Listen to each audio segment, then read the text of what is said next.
Hi guys, this is Connie, back for more Connie Reads Cover to Cover Aesop's Fables. This would now be installment number 8. Yeah, so we've got plenty to go. I almost could just fix on finishing this book, although I know people are going to want me to read a whole bunch of other things. Way too long of an intro, let's get started.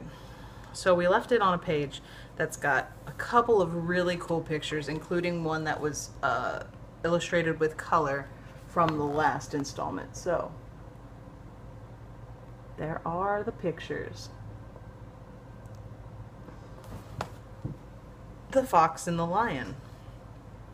A fox who had never seen a lion one day met one, and was so terrified at the sight of him that he was ready to die with fear.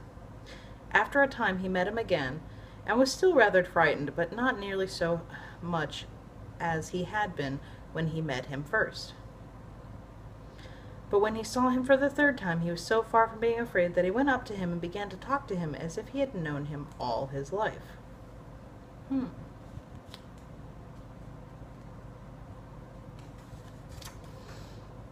The Eagle and His Captor.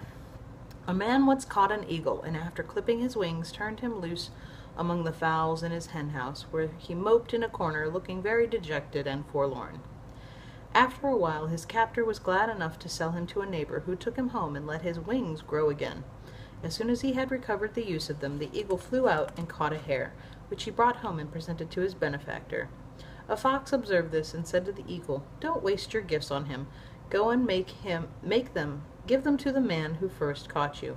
Make him your friend, and then perhaps he won't catch you and clip your wings a second time." That doesn't sound like a good story.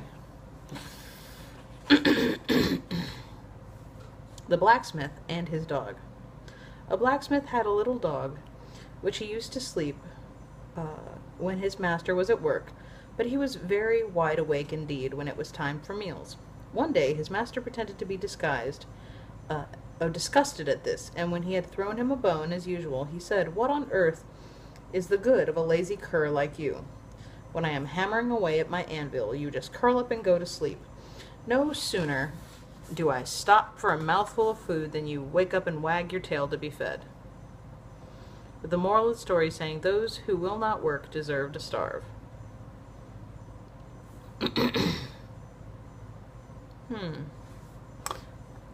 All I hear is Mustachio's alarm in the background. You probably can't, so I'll just keep going over it.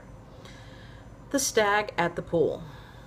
A thirsty stag went down to a pool to drink. As he bent over the surface, he saw his own reflection in the water and was struck with the admiration for his fine spreading antlers, but at the same time he felt nothing but disgust for the weakness and slenderness of his legs.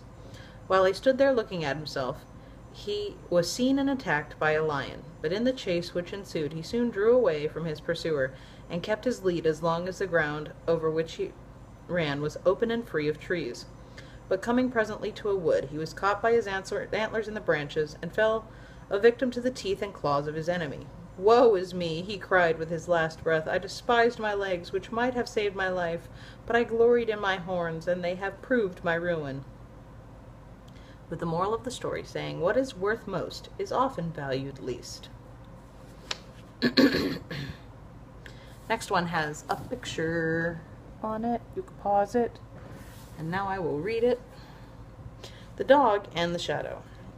A dog was crossing a plank bridge over a stream with a piece of meat in his mouth, when he stopped to see his own reflection in the water. He thought it was another dog with a piece of meat twice as big, so he let go of his own and flew it at the dog to get the larger piece. But of course all that happened was that he got neither, for one was only a shadow and the other was carried away by the current.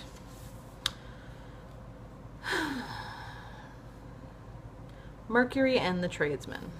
When Jupiter was creating man, he told Mercury to make an infusion of lies and to add a little of it to the other ingredients which went into the making of the tradesman. Mercury did so, and introduced an equal amount into each in turn, the tallow chandler, and the green grocer, and the haberdasher, and all, till he came to the horse dealer, who was last on the list, when, finding that he had a quantity of the infusion still left, he put it all into him. This is why all tradesmen lie, more or less, but none of them lie like a horse dealer. Oh, sometimes these old tales. Okay. The Mice and the Weasels. There was a war between the mice and the weasels, in which the mice always got the worst of it, numbers of them being killed and eaten by the weasels. So they called a council of war, in which an old mouse got up and said, "It's no wonder we are always beaten, for we have no generals to plan our battles and direct our movements in the field." Acting on his advice, they chose the biggest mice to be their leaders, and these, in order to be distinguished from the rank and file, provided themselves with helmets bearing large plumes of straw.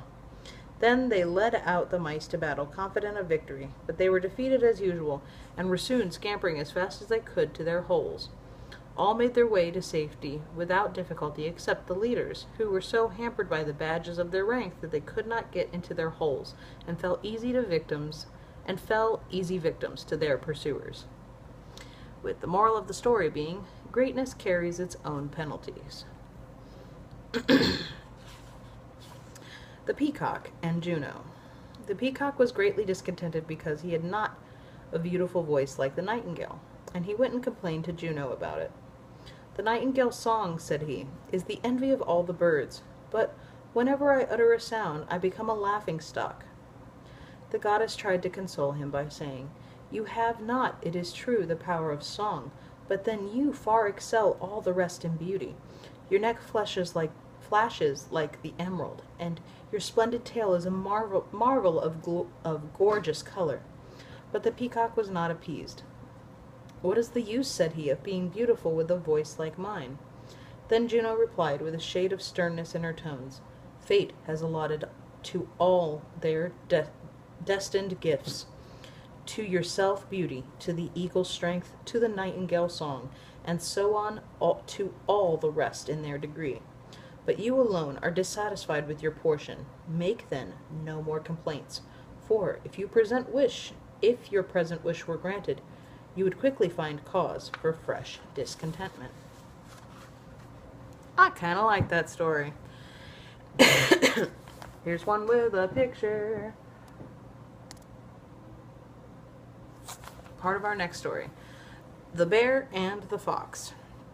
A bear was once bragging about his generous feelings, and saying how refined he was compared with other animals. There is in fact a tradition that a bear will never touch a dead body. A fox, who heard him talking in this strain, smiled and said, "My friend, when you are hungry, I only wish you would confine your attention to the dead, and leave the living alone." With the moral of the story saying, a hypocrite deceives no one but himself.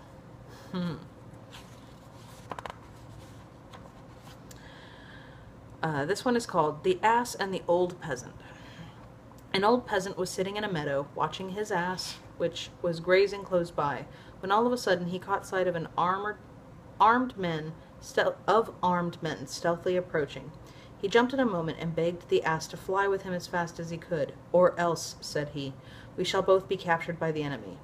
But the ass just looked around lazily and said, "And if so, do you think they'll make me carry heavy loads than I have to now?"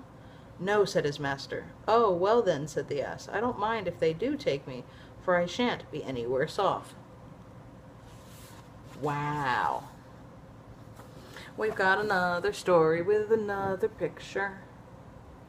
And I think this is going to be the last one for this segment. Yeah, because we've just got more stories to go. This one's called The Ox and the Frog. Two little frogs were playing about at the edge of a pool when an ox came down to the water to drink, and by accident trod on one of them and crushed the life out of him. When the old frog missed him, she asked his brother where he was. "He is dead, mother," said the little frog. "An enormous big creature with 4 legs came to our pool this morning and trampled him in the mud." "Enormous, was he? Was he as big as this?" said the frog, puffing himself out to look as big as possible. "Oh yes, much bigger," was the answer. The frog puffed herself out still more. "Was he as big as this?" said she. "Oh yes, yes, mother, much bigger," said the little frog, and yet she puffed and puffed herself out until she was almost round as a ball. As big as, she began, but then she burst. That's a sad story. Well, we have plenty more stories, some happy, some sad, and some just really good, and some of them really bad.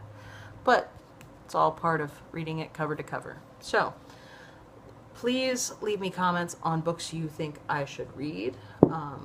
Another part of me wants to complete the rest of this, and we have so much further to go. And until then, be careful with that and enjoy, please and thank you, and I will see you in the next installment. Bye.